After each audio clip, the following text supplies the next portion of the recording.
We've talked many times about what happens when the lights go out.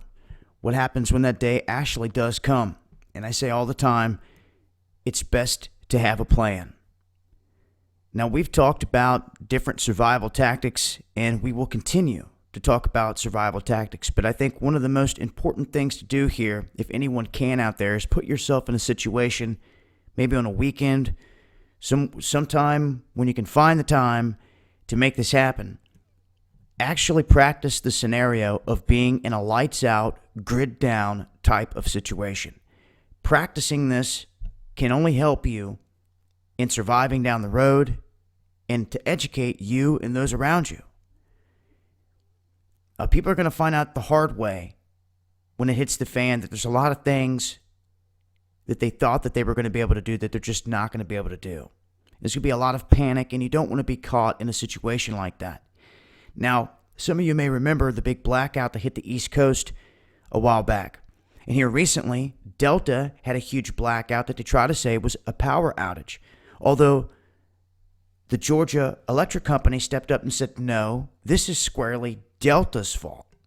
A lot of questions there, but it was down for 6 hours and it absolutely wreaked havoc on everything. So what happens if this goes down long term? I'm assuming that most people out there turn the cheek. They think that it will never happen. Therefore, they will never have a plan, and they will be among the masses that fall into the chaos if this ever does happen. Now, the problem is this. We've talked about EMPs or attacks on the grid. We've even seen out west them cutting the cables. California, Arizona, multiple times.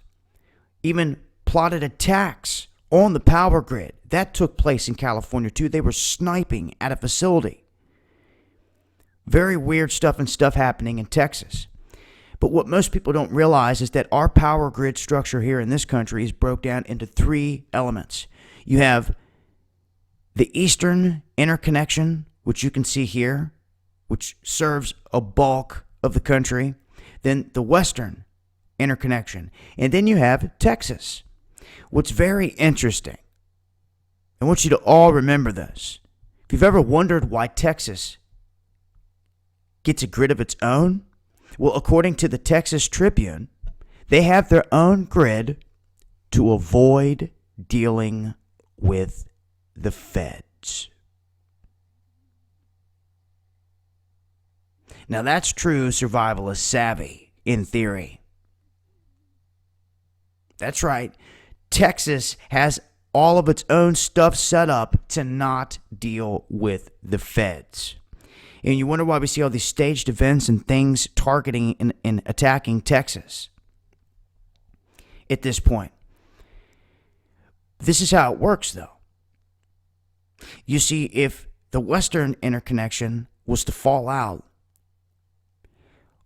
this whole grid is set up to where the next quadrant, the eastern interconnection, would catch that load. So if you put all your eggs in this western basket and the bottom fell out, all of it would fall into the next basket, which could not handle the load, and it will override it.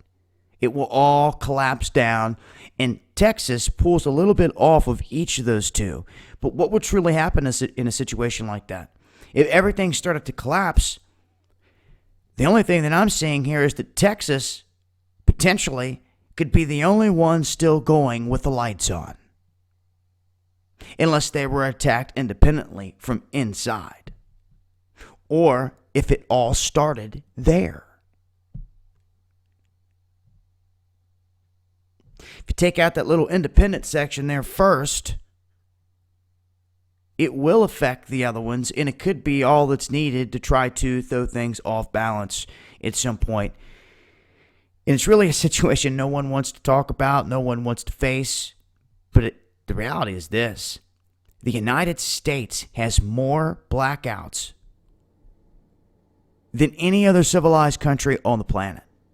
And they've done nothing since 2014, and a lot of the talk came out about our infrastructure failing. They've done nothing to fix it. Other countries are taking steps and precautions, doing other things. We're not. We're not. Our government, the people that we put in power to handle these things, they don't seem to care. But I just want people to think about it for a minute when it comes to the power grid. And I want you to realize how they will collapse down into one another. And really, Texas has it going on here with having their own independent power supply. And it's something I think many other states need to be looking into. And I know they have the oil production, have everything else down there going for them. But there's so many different avenues, so many different ways that you can take this.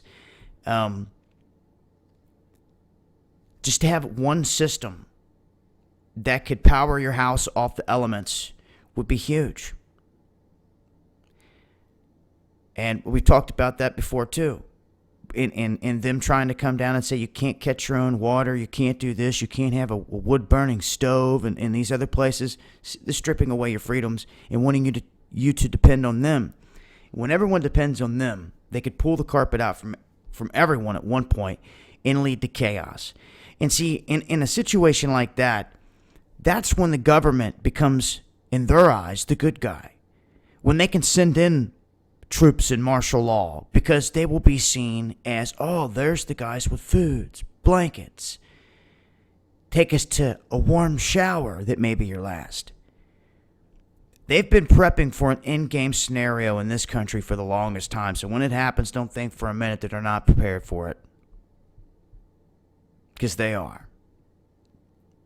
And people will go running and diving into the back of those military vehicles thinking that it's a safe haven, when in the end, most of you's best bet is to lay back in your own neck of the woods and not be going anywhere with any military, coming together, growing your own crops, your own food.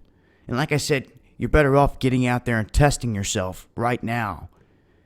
You're going to see that you can't use your cell phone, you can't use your house phone. What happens when you can't even drive? Do you have any other vehicles, any other bikes? Do you have any wagons, rope? Have anything to till up the dirt? Do you even have seeds to plant? Do you have a local water supply? If so, where? Can you purify it to drink it? And then in turn, you're not going to have the microwaves and the stoves. You're going to have to cook over the fire. Do you have the tools and everything that you need just to make a meal over the fire? Just, those are some of the basic things people need to get down first. And above all that, what about medicine? We've talked about so many things before. What about medicine? It hasn't been talked about enough, in my opinion, because here lately I've been thinking about it, because all the people that I know that are diabetic, listen, when the banks close, that pharmacy closes. And I know so many people out here that only get the 30-day supply when it comes to that insulin. And I'm telling you now, if a grid was to go down for over a month and people cannot get their medication, that's when people start dying.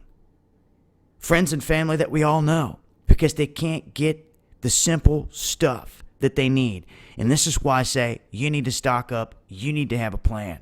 We need to have access to those medical supplies at a decent or cheap rate, because you can get it cheaper outside of the U.S. You just have to find it online and find a trusted source, one in which I've been looking for a long while now. And maybe I've come across something good.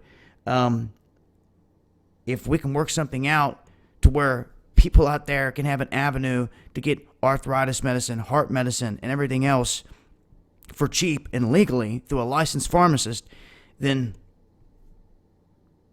there we go. But it's being able to take advantage and being able to find the right people out there that are willing to do that. They actually care about the people, and because so many other people out here just take it like the guy with the AIDS medicine. He took it and he jacked it like 10,000% up just to make money. That's sick. That's sad. Someone should be thrown in jail for doing that. I mean, yeah, we understand it's a business. You have to make money, but at the same time, man, this is a medicine to save lives. But see, that's the greed in someone.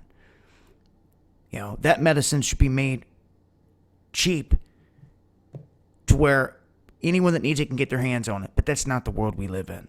This world could be a utopia, but they are destroying it. And they will continue, like parasites, destroying their host.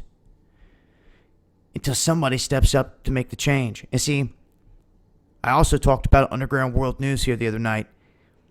These executive orders that got put out. And matter of fact, I'm going to do another video on them because they're so important, specifically talking about them. Because they were talking about replacing the U.S. Deputy of Treasury, the Secretary of Treasury, Veterans Affairs leadership, the leaders of the EPA. They basically said, these executive orders, if your bosses do not show up for work because they are dead or something else, then you were to step up and fill their position.